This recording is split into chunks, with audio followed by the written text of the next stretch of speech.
Ouais, je voudrais vous montrer un truc. Il n'y a pas longtemps, enfin l'année dernière, Alain Delon est mort. Alain Delon. Et lui là. Vous voyez, Alain Delon, d'accord. Alors il y a eu une pluie d'hommages pour le grand acteur, Alain Delon. Bon, ok. Bon, moi j'aimais pas trop. Voilà, il était assez inexpressif. Il jouait pas beaucoup. D'accord. Bon, alors il a inspiré de grands réalisateurs, effectivement. Mais bon, voilà. Et il faisait souvent, pour parler de son métier, il faisait la différence entre l'acteur et le comédien. Il disait, le comédien joue et l'acteur vit. Alors lui, c'est l'acteur.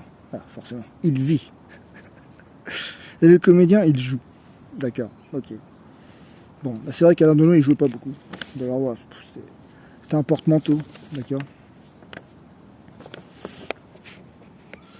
Je préférais Bébel. Bébel, lui, c'était un comédien. Lui, il jouait. Il jouait beaucoup. Alors, il était ridicule, d'accord, il a fait beaucoup de films pourris, mais il jouait. Il jouait, c'était un acteur. Alors aujourd'hui, voilà, bon. Non, c'était un comédien. On en a plus beaucoup aujourd'hui, des comédiens. Il n'y a que des acteurs maintenant. Ils sont tous beaux. Voilà, ils sont comme ça, ils sont beaux. Ils sont beaux, ils jouent pas beaucoup. Bon, s'ils veulent, c'est pas très intéressant. Ils vivent. Voilà, Christian qui me raconte sa vie. Ça brode pas beaucoup. Ça brode pas beaucoup, Christian. Bon. Alors, il se trouve qu'un peu avant sa mort, il y a eu un drama autour voilà, de son héritage. Parce que Alain Delon, c'était quelqu'un qui avait une grande fortune. C'était pas juste un acteur, c'était un homme d'affaires redoutable. Il savait se vendre. Il savait se vendre. Ouais. Bon. Et je me souviens d'une anecdote autour d'un film qu'il avait fait. Un de ses premiers films, c'était Mélodie en sous-sol. Mélodie en sous-sol, ouais. Avec Jean Gabin. C'est un film où avec Jean Gabin, ils vont faire le casse du casino de Cannes. Bon. Et Jean Gabin avait dit avec ce film que Alain Delon avait gagné beaucoup plus d'argent que lui grâce à ce film. Alors que Jean Gabin, c'était une immense star et Alain Delon, il était encore très jeune. Il a fait beaucoup d'argent avec ce film. Et comment il a fait? Ben, en fait, ce film, il a racheté les droits du film et il est allé les vendre au Japon. Au Japon, d'abord. Et au Japon, le film a eu un succès colossal. Colossal. Et c'est bizarre qu'un film comme ça ait eu un succès colossal au Japon, parce que c'était pas un film spectaculaire. C'était un film très français, avec des dialogues très français, un peu à la Michel Audiard, avec beaucoup d'argot de l'époque. Ah, ça parlait comme des brigands, comme des truands, comme des canailles, quoi. D'accord? Et le film a eu un gros succès au Japon, alors que voilà, les Japonais ne sont pas particulièrement francophones. Ils sont peut-être francophiles, mais pas francophones. Donc l'argot, un film avec beaucoup d'argot en français, voilà. Bon. Comment se fait-il qu'un film comme ça ait eu autant de succès au Japon? Bon, eh bien parce que Alain Delon. Voilà, parce que Alain Delon, il était très beau. Très beau, Alain. Il fascinait Alain Delon. D'accord? Bon. Alors effectivement, pour un homme, il est beau, d'accord? Mais dans l'absolu, voilà, un homme, c'est pas très beau. Les femmes sont belles. Les femmes sont très belles. Mais un homme, c'est pas très beau. D'accord, c'est pas très inspirant. D'accord. Moi, je trouve pas. Bon. Et Alain Delon, quand vous le regardez, il a un truc physique. D'accord. Ah ben, je vais vous montrer. Là. Là, juste là. D'accord. Là. Les grosses arcades. Là. Les grosses arcades droites comme ça. Ça, en anglais, je sais pas comment on dit en français, mais en anglais, on appelle ça le predatory sight. Le predatory sight. D'accord. La vision du prédateur. D'accord. C'est-à-dire les arcades comme ça, bien droites comme ça. D'accord. Et là, en plus, elles sont très visibles, d'accord. Donc, comme ça. Le predatory sight. D'accord. Et ça, c'est un truc Alors moi aussi je l'ai un petit peu, alors je suis pas Alain Delon, d'accord. Mais j'ai ça, d'accord.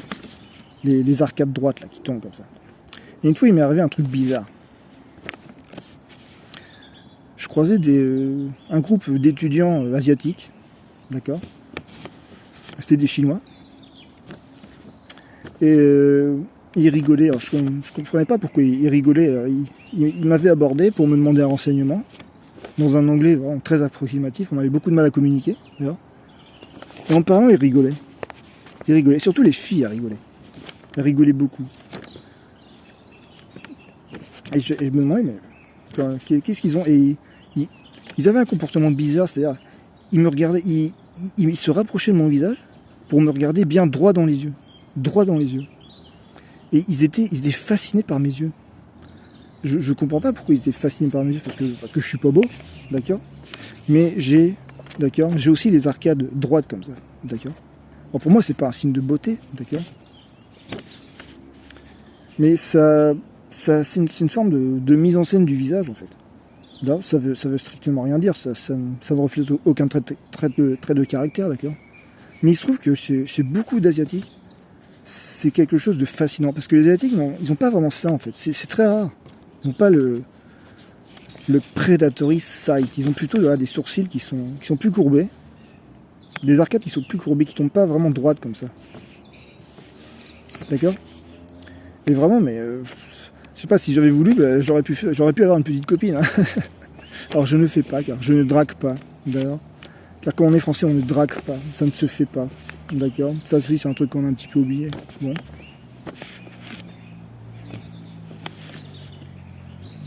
Et j'ai un souvenir, vraiment, j'étais très étonné, j'étais un peu mal à l'aise de ce qui s'était passé. Parce que voilà, ils étaient fascinés par mes yeux. Par mes yeux. Parce qu'ils étaient droits comme ça.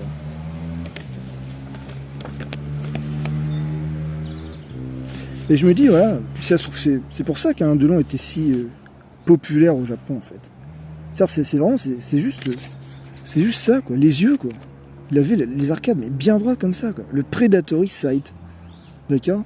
Et je sais pas, je me dis, si ça se trouve, il y a des gens qui pensent que, dans le monde, que voilà, ça reflète quelque chose, un trait de caractère, une force de volonté, un truc comme ça, quoi. Mais voilà, c'est absurde. Ça veut rien dire. C'est juste une anomalie génétique, quoi. Et c'est vrai que les Asiatiques n'ont pas beaucoup ça.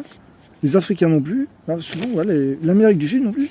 Et je me dis, mais je veux dire, si on tire la ficelle, on peut aller loin avec ça, d'accord. C'est-à-dire, vous voyez, aujourd'hui, il y a plein d'hommes blancs, ils vont en Asie pour se taper des meufs. Parce que quand ils vont en Asie, ils se rendent compte que... parce que chez nous, en France, c'est des gros tocards, d'accord. Ils touchent pas une meuf. Donc ils vont en Asie pour se taper des meufs, ils se rendent compte, putain, les meufs, c'est trop facile. Ouais, mais ici, t'es un gros tocard, en fait. Et ici, tu profites d'un truc assez irrationnel, en fait.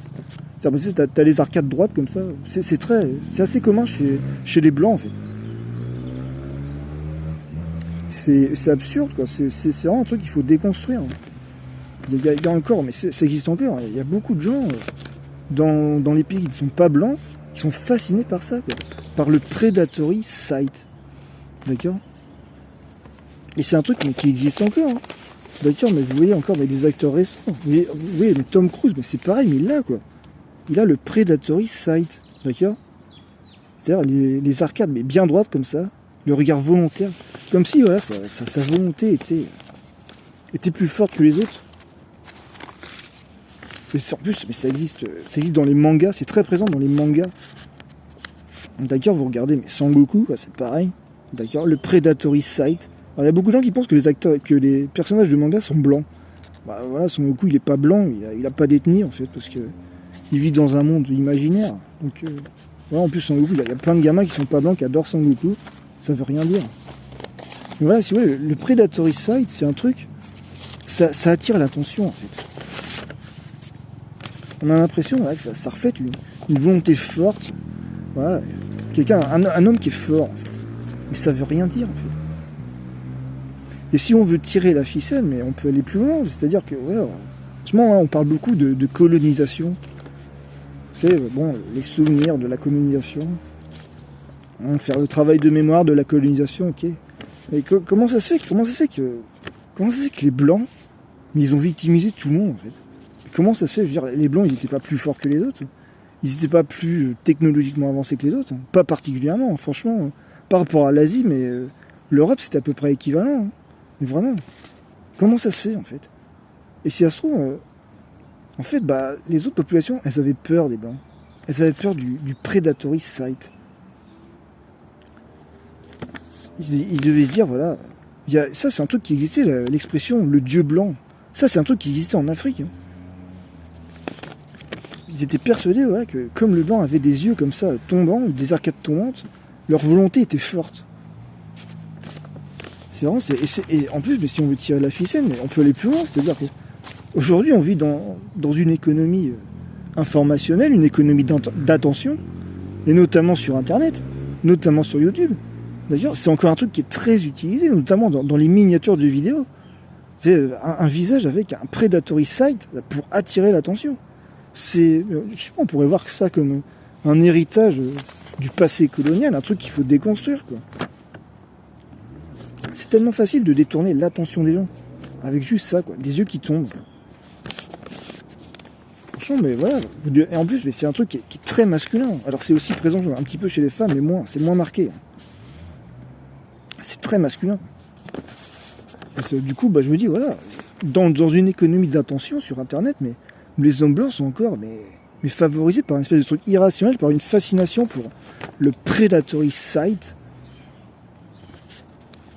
Voilà, et c'est vrai que les autres ethnies l'ont pas. Genre, les Africains, si, des fois ils l'ont, mais pas beaucoup, moins. Les Asiatiques, c'est assez rare.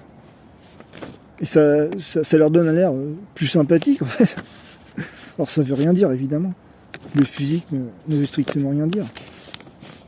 Mais voilà, quoi. C'est troublant. Donc voilà. Donc je sais pas trop quoi penser de ça, mais je me dis vraiment, mais ça se trouve l'économie informationnelle est complètement faussée par des conneries comme ça. Donc voilà, faut faire gaffe. Faut faire gaffe, faut pas se laisser intimider par un predatory sight, d'accord. Alors ça dépend, parce que voilà, l'un de long il était nul. Tom Cruise j'aime bien, c'est un comédien, Tom Cruise. Il fait comme bébé, Tom Cruise c'est l'acteur cascadeur, quoi. Il fait le Mario. Il fait comme bébé, il fait Mario devant une caméra. Il fait pas l'acteur pour rien. D'accord. Non, en France, je sais pas, mais les acteurs c'est tous des ersatz de Delon, quoi. Ils jouent pas, ils sont subtils. Ils sont beaux en plus. Mais qu'est-ce que tu fais? Un français beau, quoi. C'est aberrant, quoi. Un français c'est moche. Un français c'est cyranesque. Cyrano beau, quoi. Mais tu gères les trois quarts du texte, quoi. Cyrano beau c'est un génocide culturel. Il n'y a plus que des Christians. Ils se vendent. Ils vivent. Ils brodent pas. Ils savent pas broder. Mais faut jouer. Voilà, le cinéma français c'est quoi? C'est exalter la beauté d'une actrice et ridiculiser un homme. D'ailleurs, c'est juste ça. Exalter Roxane et ridiculiser Cyrano. Voilà. Maintenant, on a oublié ça. C'est autre chose. Bon, si vous... en tout cas, ça raconte pas grand-chose. Bon, bref. Bon, peut-être. À une prochaine vidéo. On verra.